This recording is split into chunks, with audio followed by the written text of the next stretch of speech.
Hi guys, it's Pleasance, and I wanted to do a little personal video for you today. It's actually Friday night around 5:30, and because I got an email, actually a few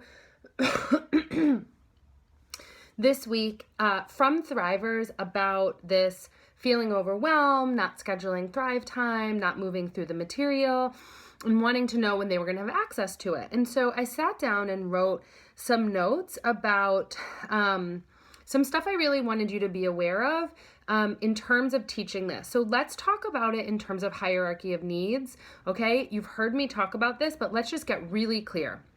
Our foundational well-being, so I consider this like your home, your money, your job, your family, your sleep, these basics, if those are not being met, I don't really know a way to make the space and the time to integrate some of these higher level practices. So here's the deal. I think of what we're doing as the foundation, the basics. Now, you also have to remember that we have over 100 people. We have close to 200 people who've been through Thrive now over the 2 years.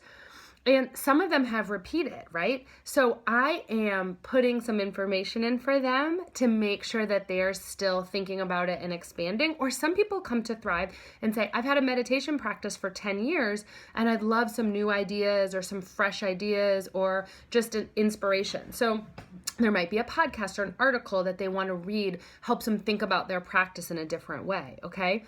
So thinking about your hierarchy of needs, thinking about the range of ability in Thrive and meeting the needs, it's like a buffet, right? And you go to the buffet, and I think Rachel talks about that. I think Rachel said this on one of her comments to someone was like, you go to a buffet and you don't necessarily eat all the things at the buffet.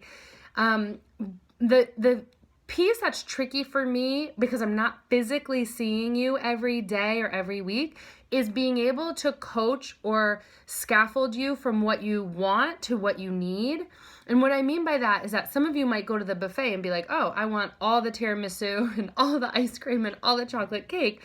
And for some of you, that's what you had yesterday and the day before and the day before, so it's not necessarily the best practice. For others, they have only had kale for years, and so having a plate of tiramisu and chocolate cake is really important for their joy and for their well-being. So I just, again, like this, like Thrive is the foundations. It is the basics. It is like a foundations course, the content, but you're part of the community, which is growing. Like my intention, if you saw my office right now, I have notebooks with ideas, and I'm talking to Thrivers about ways that we can really build our community and support women around these practices.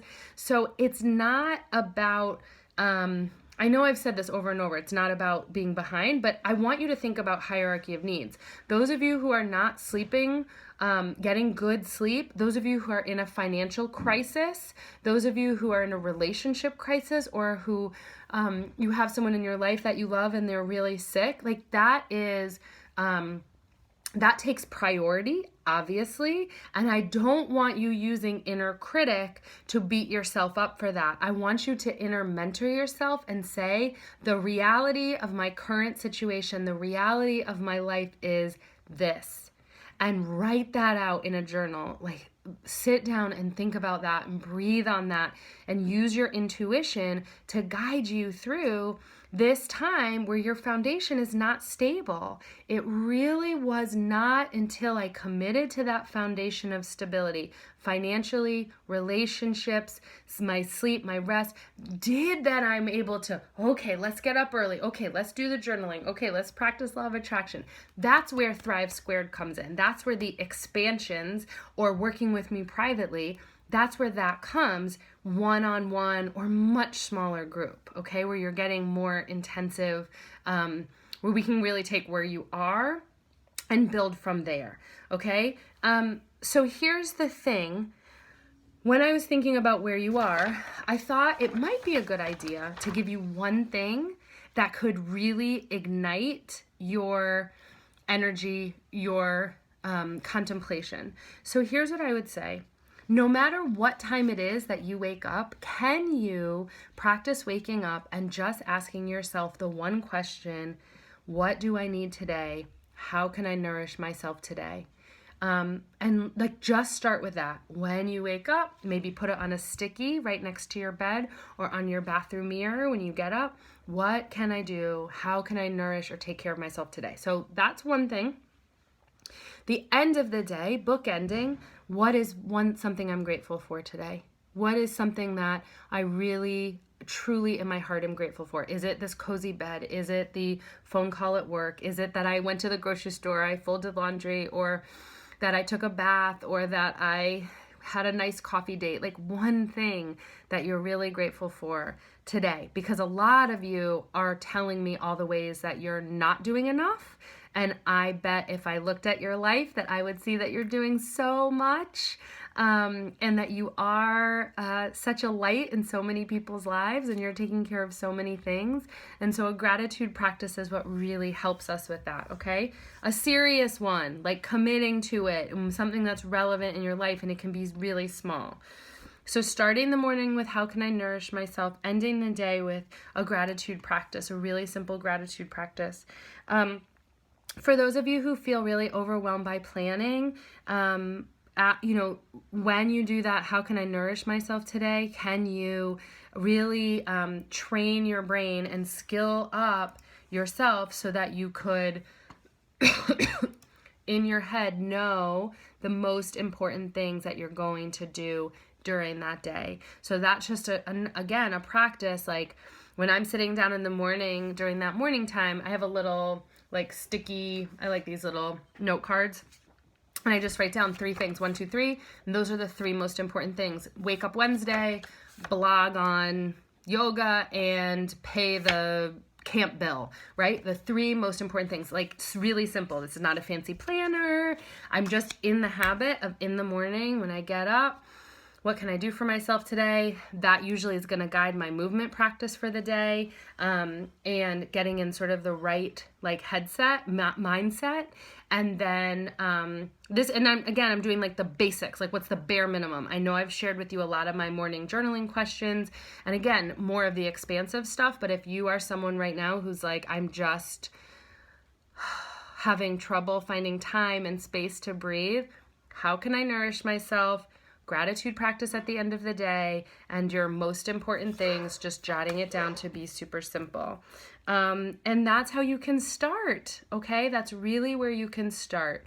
I can't think of anything else except I just want to say that I actually really appreciate those of you who have reached out, because in order to make change in our life, we have to do things differently. We have to, like, where are the changes that you're actually making? Where is the action that you're taking if you want things to be different? And so I don't want this to be same old, same old. I don't want this to be something where you are trying to squeeze it in, but you don't really integrate anything. And then you end up feeling really bad about yourself because it's another thing you signed up for that you didn't do. Like, that is just the opposite of this. So how can I help you make it be a deeply connected and loving experience for you? Okay, so what are those things that you're going to do different? And listen, like, I just think that never ends. It's like at the end of 2017, I knew that the 2 years that I had been on exploring and doing this work that I'd been doing in that way, like the energy was shifting and changing, and it was time to do stuff a little bit differently, and the energy was changing. And I thought, okay, if I want my business model to change, if I want how I work and the content to change and like have more systems and foundations and be able to create the Plan to Thrive guide, which I'm working on, and the workbooks and Thrive Squared, like that takes a different model calendar. I was showing you, oh, it's not right here because it's in my other notebook, but it takes a different model calendar. I hired that new coach.